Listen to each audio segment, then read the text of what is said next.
sliding in today. No slide. Fine. No slide. All right. Do your own. Yeah, I gotta have my own. Be thing. you. Maybe I'll just start elevating up, like just doing like an elevator thing. Drop from the sky. Yeah. Drop from the sky. I'll Rey Mysterio it in. I'll just come out from the floor. And... Right.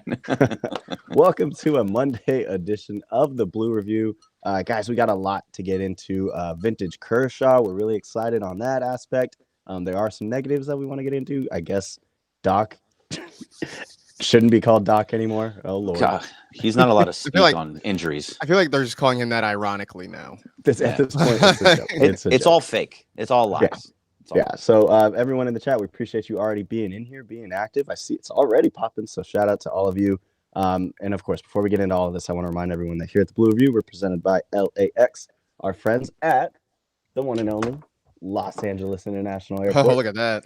The hat change could be your thing. Yes. Hat changes arriving daily at LAX. Just great stuff over there. Reducing traffic, saving guest time. So if you want to learn more, you can check it out at flylax.com. That's transforming LAX.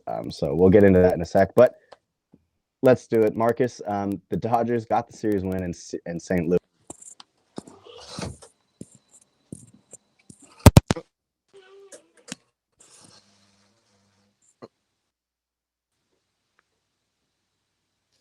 Well, I think I lost Parker's audio, but yeah, that's okay. I thought it was me. But I'm gonna go on. I'm gonna go on and say that he was talking about the weekend that was, and on the whole, if you were a Dodger fan, it was a good weekend, right? They get 2 out of 3 against the St. Louis Cardinals. On the other side of that, the Padres lose 2 out of 3 against the Rockies. The Diamondbacks get swept by the Rays, even though the Rays made it difficult on themselves. They blew a couple of solid leads, like in the late innings, and then had to win in extras a couple of times, but. They don't ask how, they ask how many. So in that respect, it was good. One thing I'll say right before the show, I started to say this before we started. I found myself, on Friday night and again yesterday, turning on MLB TV to watch the late part of Rockies and Padres. Because we went into the weekend saying that, we didn't expect to get any help from the Rockies. We didn't expect to get a lot of help from the Rays. Well, it turns out, what I didn't know, is that I guess the Rockies have had at least a mild bit of ownage on the Padres this year. In fact, when I went and looked, they're 8-5 against San Diego. So hooray for that. that was a really, really good thing to find out. And so the Dodgers, they come out of the weekend with a 3-game lead over San Diego, a 4-game lead over Arizona, and Greg Help is on the way. So, there were some negatives. I know we'll get to them, but I think overall it was a very positive weekend. Yeah, it was very, very positive weekend. And to your point also about Arizona, they just keep doing these things. I mean, luckily they lost, but they scored 6 runs in the final 3 innings yesterday. I was looking at my phone, watching the Dodge game, looked at my phone, and was like, okay, 6-1. All right, great. Everything's good. And then I looked at it again and I was like, 6-6. What's going on? And then it was the 10th inning and they went up 7-6. Luckily they lost, but it was getting frustrating that this continues to happen and that they keep continuing to come back in the late innings. I guess that's just something that teams do, but they did lose a bunch. For the Dodgers themselves, I felt very, very good, especially about one thing, and I felt very, very good about Clayton Kershaw and how he came off of his start yesterday. 6 innings, no runs, just gave up a couple of hits. He got into a little bit of a jam there in the 6th inning, but he got out of it, and that was just fantastic to see. That's 3 outings in a row that I felt really, really good about, that he basically didn't give up runs or someone else allowed those runs to come in. Kershaw is starting to show me more and more that he is at that point that we all wanted him to be. At the beginning of the season, when he's at his best, is now coming at the end of the season when he can now be at his best here. It's just what you hoped would happen when he came back in the middle of the summer. Yeah, I thought so too. And maybe this was because, look, what we've seen from Kershaw the last few years is that start of the season, he's always been pretty good. Even if he's not giving you a ton of length, he's giving you good outings. It's in the later part of the season where he starts to fade. So, I mean, if that trend continues, this is the start of the season for him. I mean, you figure those first couple of starts sort of look at them like you would a couple of spring training starts. Now he's sort of into his regular season a little bit. So, look, they weren't expecting a long stretch out of him. They were just hoping to get something good in the back half of the season. Here we are. As you mentioned, the last 3 starts have been very encouraging. I mean, yesterday he got through 6 innings and like 70 pitches. I mean, that's about as good as you could expect. So like maybe this is it. Maybe this is, as much as he can give them. If he can give them through August, September, and into October, that's all they need from him right now.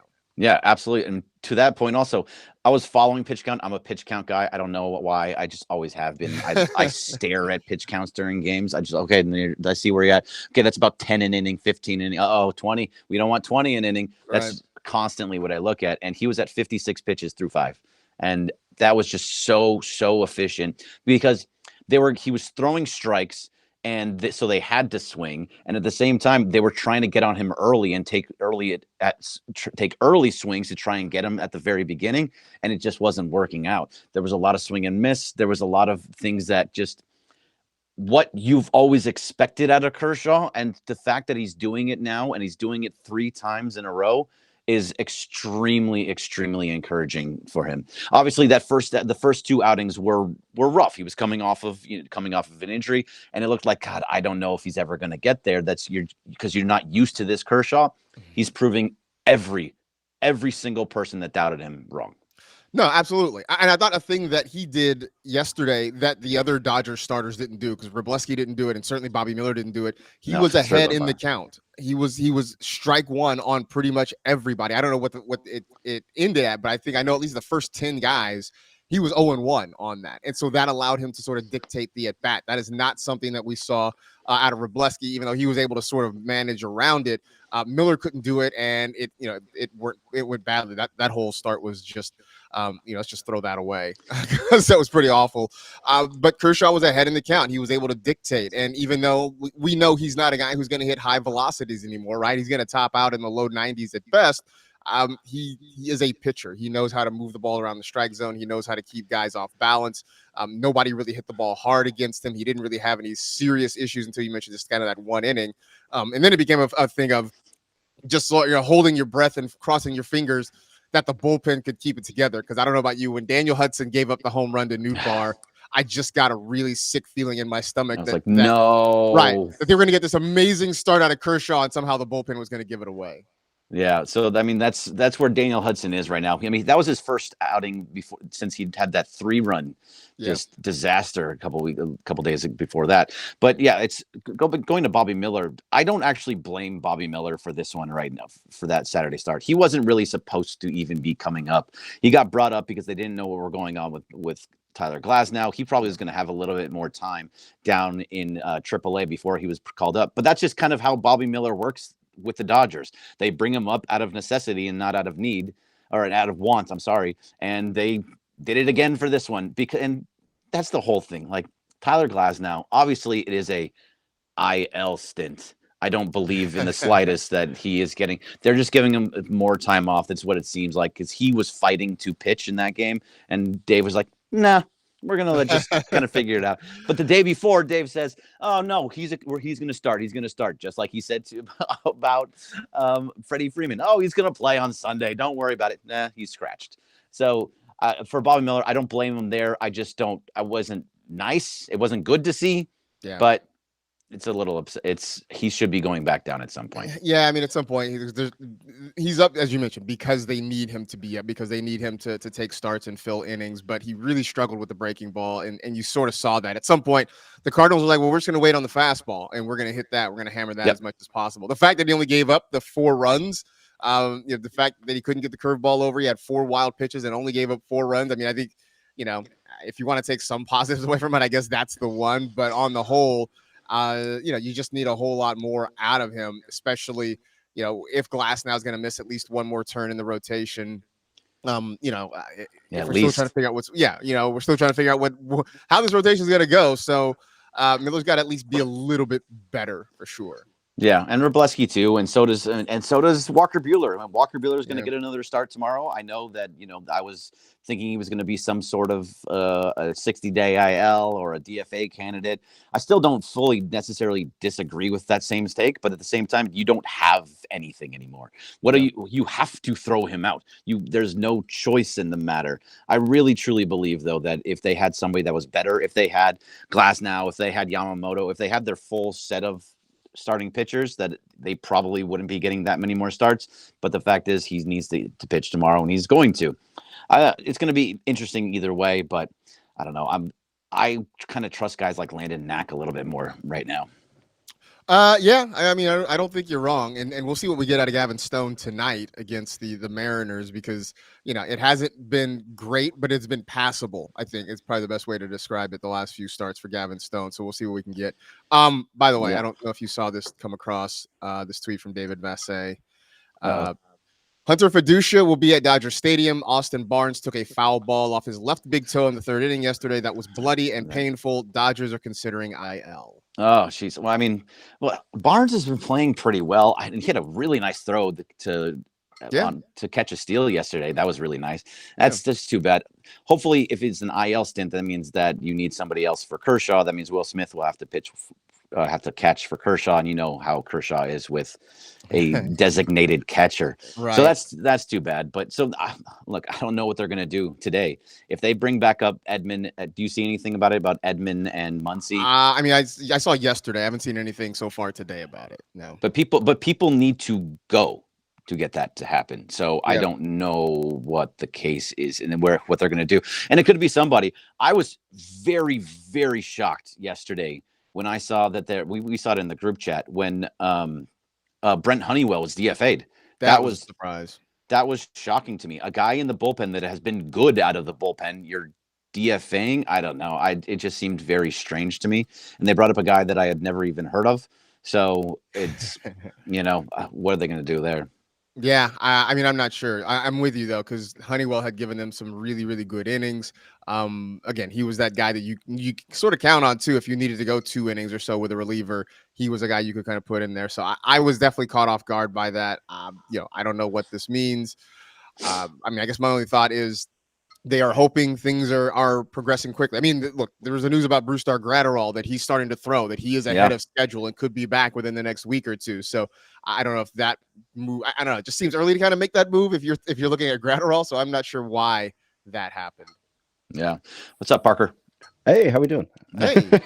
Great to be here for this episode. No, I was just going to give a little update on Muncy. I mean, the last we heard from Dave, I believe was yesterday, saying, and he wasn't in the lineup at OKC yesterday, so he should be activated today and be here. But if you're looking at his rehab assignment, for anyone in the chat who wanted to know how Muncy was doing, he was slashing 286, 375, and 476, double home run, 4 RBIs. So, I mean, he did have 6 strikeouts in that stint, but that's the Muncy experience. That's months. Yeah, because I think yesterday he had a home run. He had a couple of hits yesterday, too. It ended up being a pretty good day at the plate for him. And Edman was looking good down there, too. So to see them both expected to be here with this series against Mariners would be exciting. So there's no update right now of who is being taken off the 40-man for Correct. Both of those guys, but they are both seemingly going to come up today, is what you're seeing? That's the last we heard from Doc. Yeah. So do you think, Marcus, that what's going to happen is that with Muncy coming up today to play first base, and that's probably to play first base today against the Mariners, do you expect a Freddie IL stint? Because Dave said that he would be fine the next day. Yeah, I'm keeping my fingers crossed, no pun intended, that this finger issue is not going to be a big deal for Freddie Freeman, right? That I obviously following this and seeing the tweets about it, I saw a lot of responses, saying that, hey, look, I've had jammed fingers before. They usually feel worse the first day. It's just going to take a couple of days for the swelling and the pain to go down. I mean, look, playing rec league basketball, right? You jam your finger at some point and it kind of sucks for a day or two. You ice it, you rest it, and then hopefully in a couple of days it gets better. So I'm sort of hoping that's what it is. The fact that the original x-rays were negative, I know he's going to have an MRI on it, I think today. So hopefully that comes back negative as well, in which case it is just a matter of rest. And hopefully by, mid to late week, he's ready to go again. Yeah, but either way, if he should be fine. You're right. Like, people hurt their fingers all the time. If he needs a couple days off, that's fine. Take the couple days off. But like you said at the very, very beginning of this, Marcus, help is on the way. And I was thinking about it over the weekend. They have now done something that I think is very impressive, the Dodgers, that I am more so than I've ever have been for this team. I think for years on years, I can't think of when the last time it was. I feel really, really good about the defensive abilities of this team all the way around.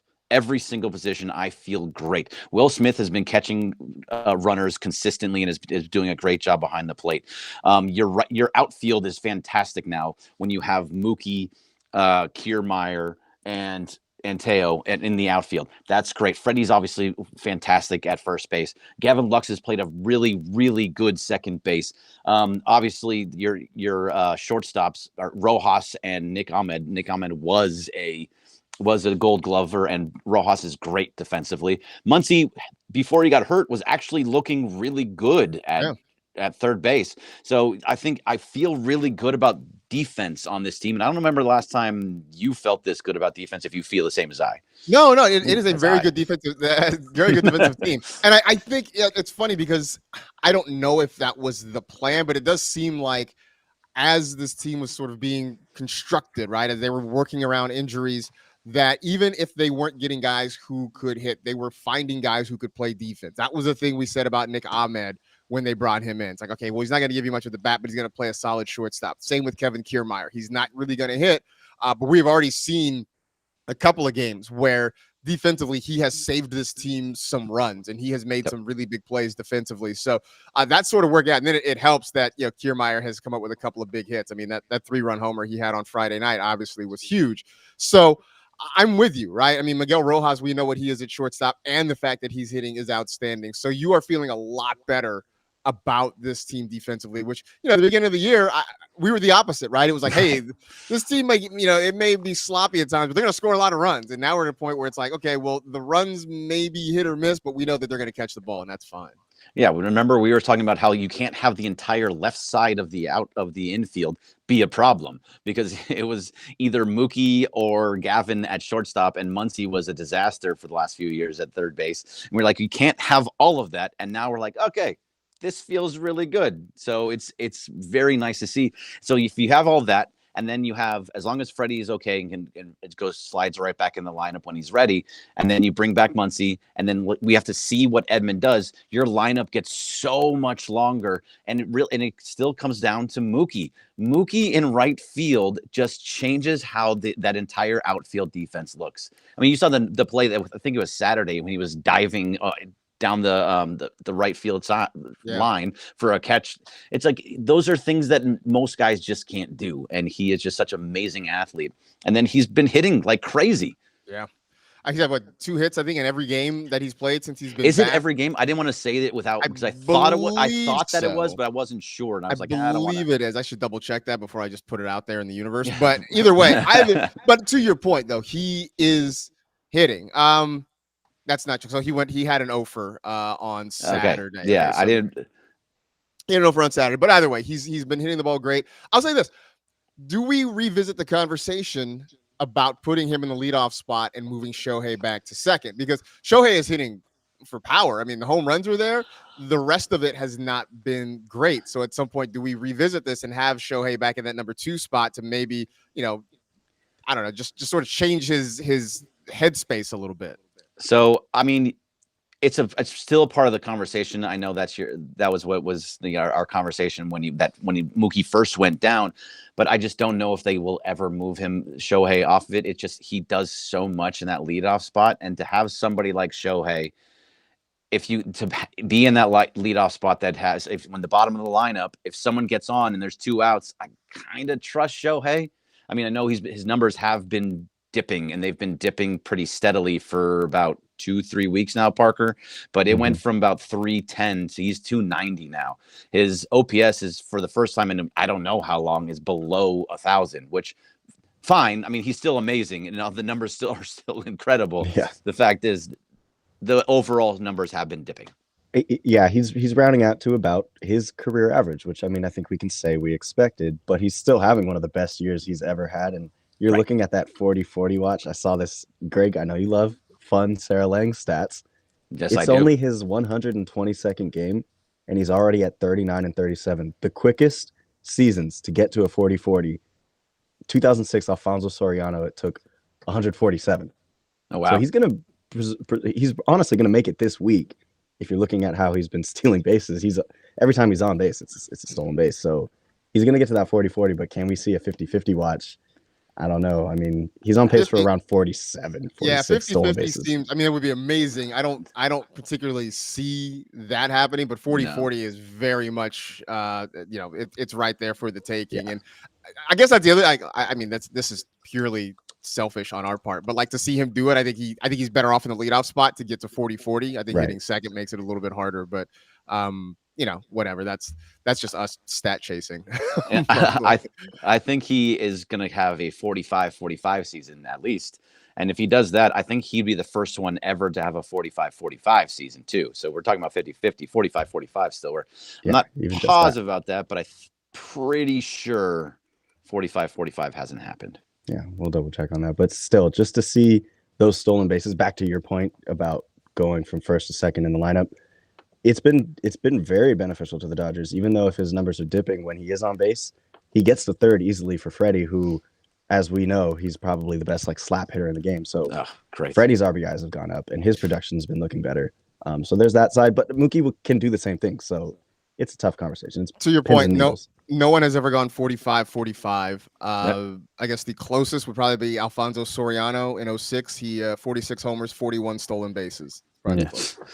Yeah, that's he's going to beat that. The 46-41 he's going to beat. It just I mean, barring anything, knock on wood, whatever you want to do, it doesn't matter.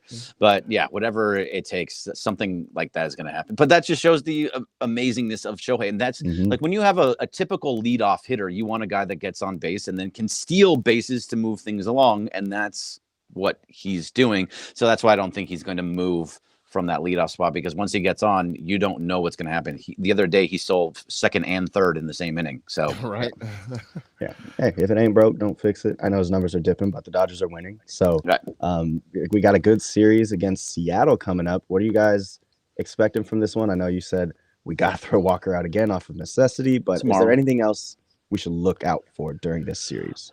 I think for me, Marcus, I want to see Gavin Stone repeat what he did in his last outing, show that he is back to the pitcher that we kind of know about. That doesn't mean that he has to, give up 0 or 1 run. I would love that, but give me 6 innings, show that you're a 6-inning pitcher again, show that you can keep it down to 2-3 runs. I want, as long as you can be that guy again, get the strikeout numbers again, 6-7 strikeouts, and just keep your pitch count down and keep the walk and stop with the walks. So if he can do those types of things and look good again, I'll feel a little bit better about the pitching staff in general, because once everybody comes back and you have Glasnow and hopefully Yamamoto and Flaherty and even Kershaw and Stone, you have a full pitching staff that I feel that you can feel good about.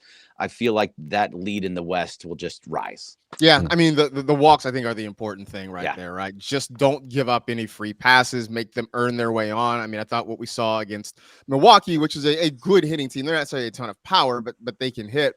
It was very encouraging. And now this is going to be a tough week overall. I mean, let's just talk about it, because the Mariners are coming in. They are very much chasing a playoff spot in the American League. They got the Rays, who just finished off a sweep of the Diamondbacks, and they finished the week with the Orioles, who are sitting on top of the AL East right now. So, but I think if Stone can go out there, get them to a good start, and again, 5 innings would be great. 6 innings would be even better. Shorten that bullpen usage if possible. We should. I know we're out of time, but talk about the fact that Kopech was gassed. He was the velocity was way down. He was gassed. So if you can give some of these guys a night or 2 off, that would be great. Yeah, back-to-back nights for Kopech. That's going to kind of bring his velocity down. So yeah, he needs a day off, and that he's probably down tonight, and no matter what. If Doc is saying it's just tiredness, then we who knows? Scared. Jeez, but yeah, great episode, guys. Here's a fun little tidbit looking around the league, because we want everyone to stay here on the Blue Review every day, 9:30, 9:55. The parity in the league is the craziest it's ever been. No team is on pace for 100 wins. The top team is on pace for 95. So Wow. everyone is in this, and it's very, very interesting. We are in standings watch. So keep coming in, reacting with us every day on the Blue Review, seeing where the NL race is, but also just everything overall. So we'll be back tomorrow. Again, we see that the Dodgers are going to be facing the Mariners. Lots of good stuff to talk about.